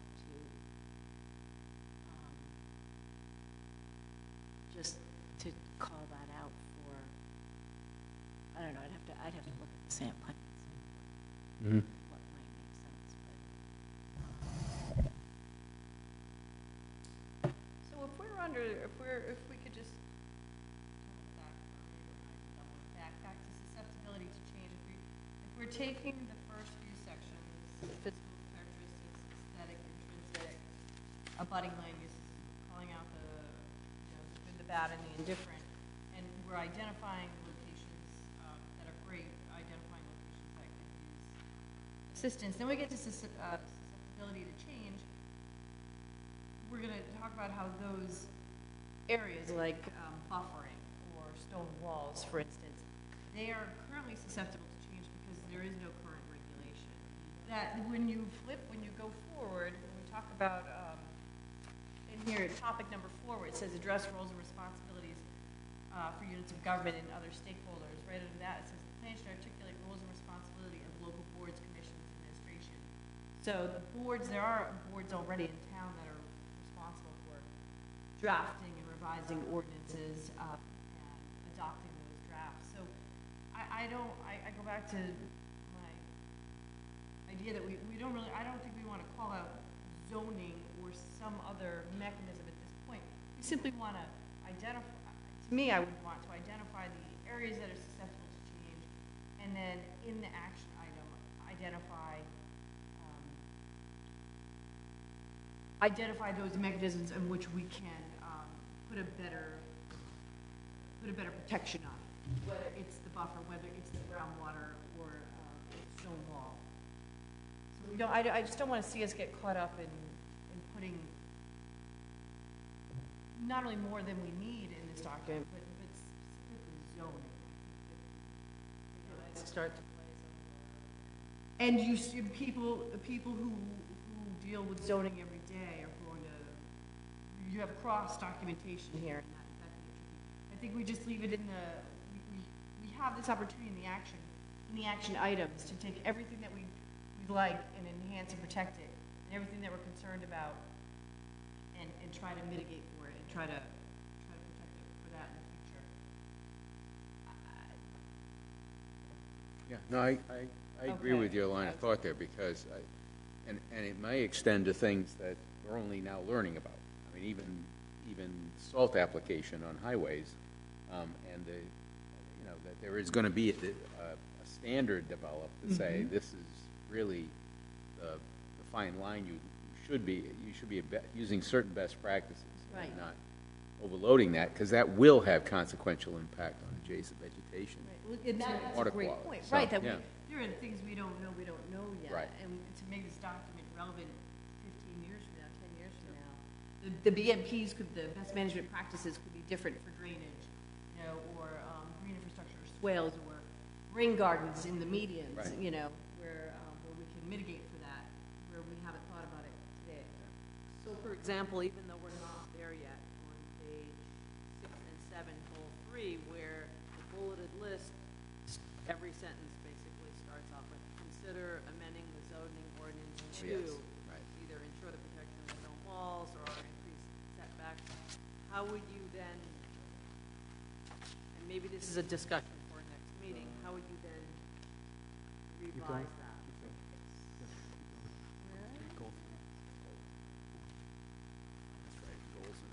Under goal 3. In section 3. Yeah. Right, those are, to protection of stone walls, right. I know that was a big one, that was a big selling point for the plan, and, it was coming forth to the town. Yeah, right, so those two things I figured were already covered. But to Hope's point, there was drainage, consider revising it, installing DNCs along the right of way and in the medians, and BMPs that, and not just, and again, maybe, and I'm not an engineer, but maybe it's not just BMPs that do the job of BMPs that are also aesthetically pleasing. You can install a bioretention area, or you can install a rain garden. You can install a pollinator garden. There's more than one way. And I realize that's Right.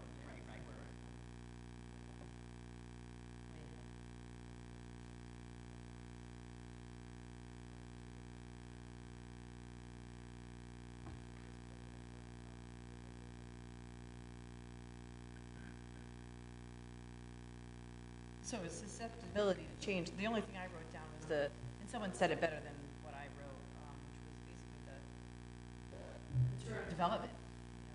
The idea that things right now, subdivisions, developments, getting back to when you take a look at what the abutting land uses are, and what they are, what's their unmitigated potential. Yeah, and that's the susceptibility. That's the void.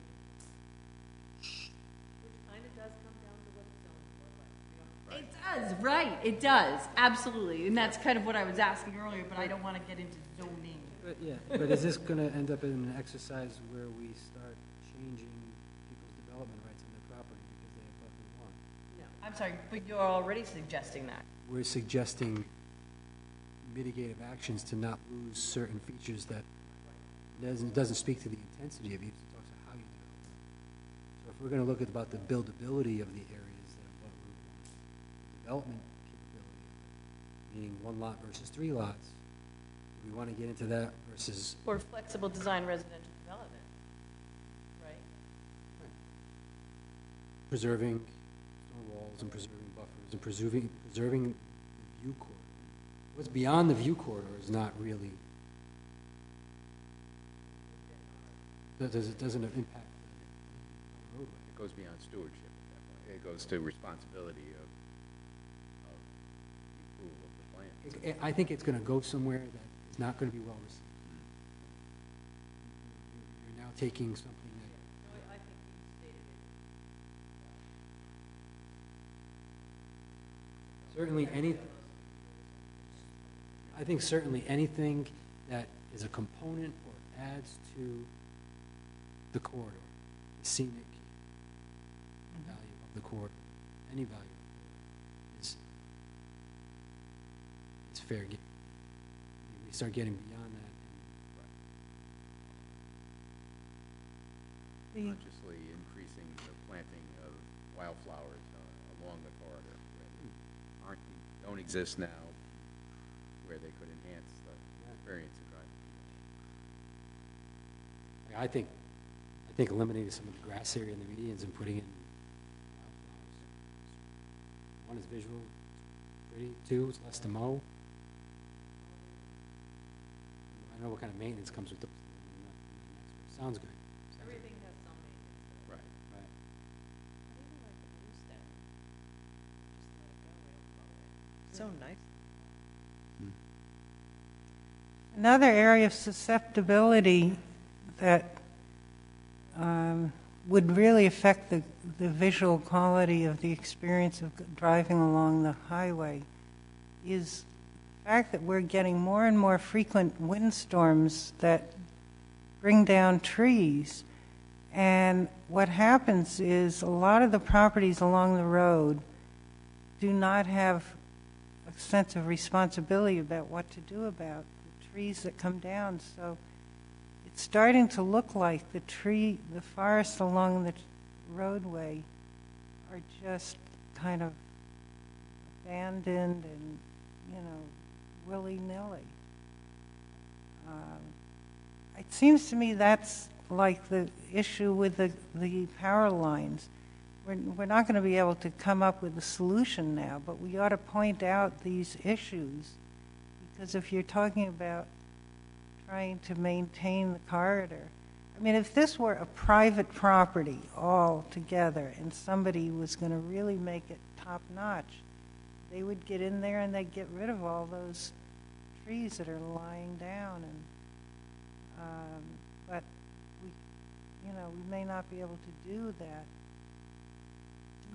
But it seems to me we've got to at least identify it as an issue. I think it's a catch-22 because if you were if we were to maintain some setback, some vegetative buffer, where the regulations say you're not to clear it, at what point, where do you draw the line with dead limbs, dead trees? Can you go in and take them out? Yes, you can. Is it mandatory that you go in and take them out? Is that a place for us to?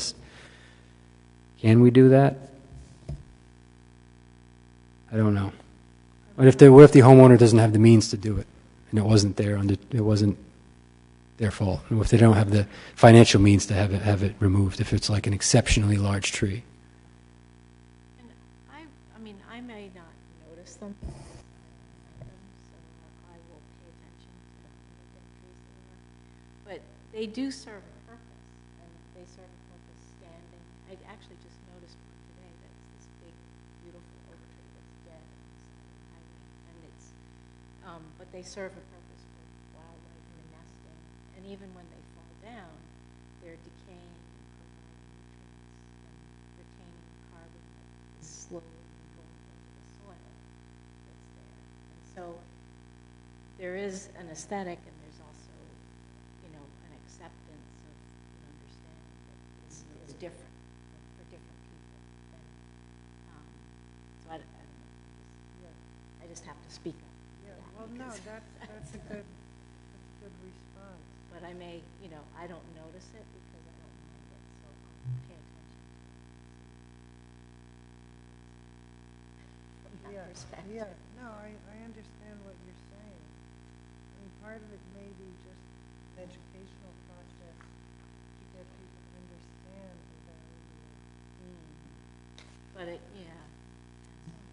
are, I mean, when you get huge areas that get killed, things get chaotic.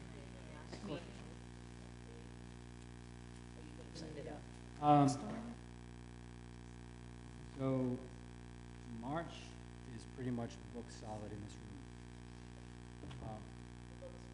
Small conference room. Just throw it up.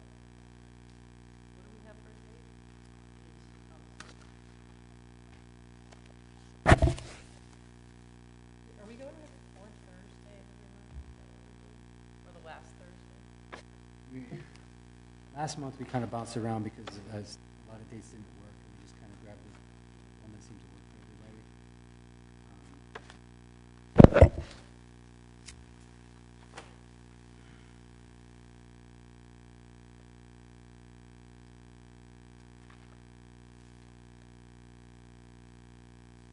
We have it on the calendar as being March 12th, April 9th, May 14th, so I think that correlates to the second Thursday, but it doesn't have to, we don't have to keep that. Again, because of budget season with council, this room is going to be, but we can go to the small conference room, we just don't have the ability of having a screen to follow.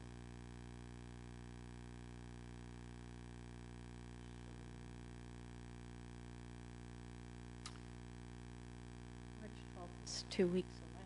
Yeah, right, and then, so, The same thing we ran into last time. so you want to push it off to March 26th, basically a month from now? Is that Tuesday? Is the small room available? This is the calendar for it.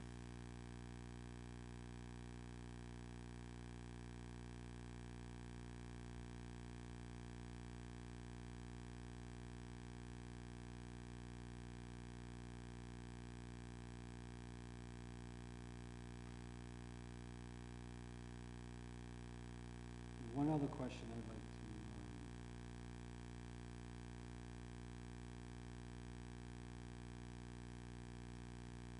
how do I get, or I can't do two things at once. One thing I wanted to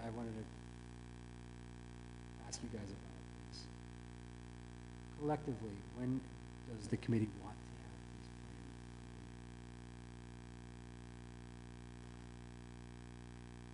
What's reasonable? I have a feeling that if we want to make this an achievable objective and get it done in a timely fashion, that we're going to have to set a date and work backwards from that.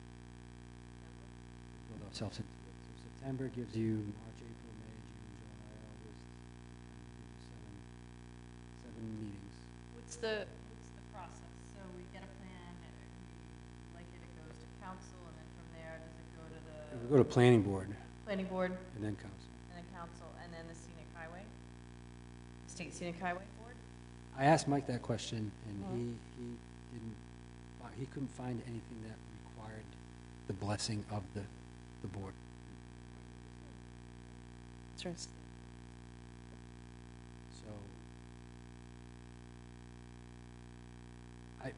as a courtesy, it might be good to forward it on to them before it gets adopted, so that we don't throw curveballs at them. So yeah, but I think that collective, I think we should set a goal of having it done by a certain date so we can back our way into it. Put some time frames on it. To get this done fully in 7 meetings, I don't know. What's the feeling of the It's the feeling of the committee.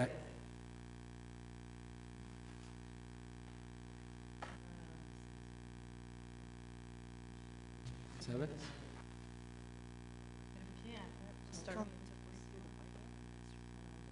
Summer. Know how Brian Wagner's going to feel about this.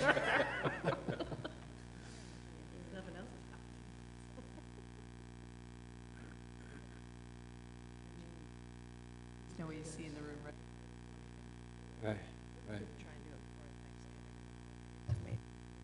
So do we want to say we're going to shoot for September? I think so.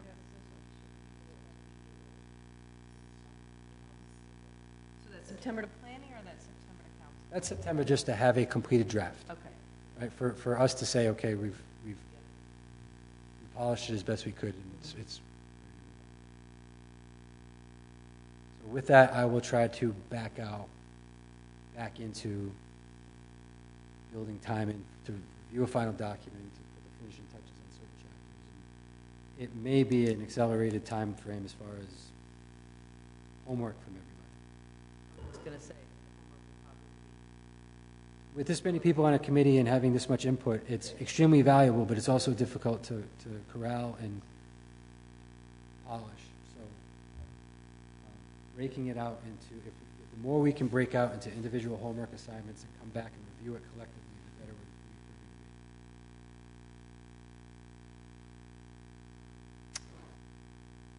going to be. With that,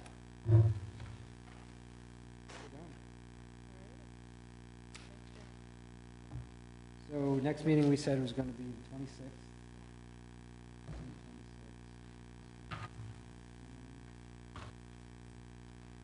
And somebody want to make a motion to adjourn?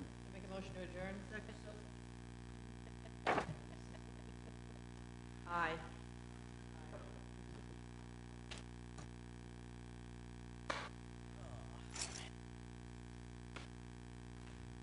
Jay, will you put that Hills Matunic on the FTP site? It's already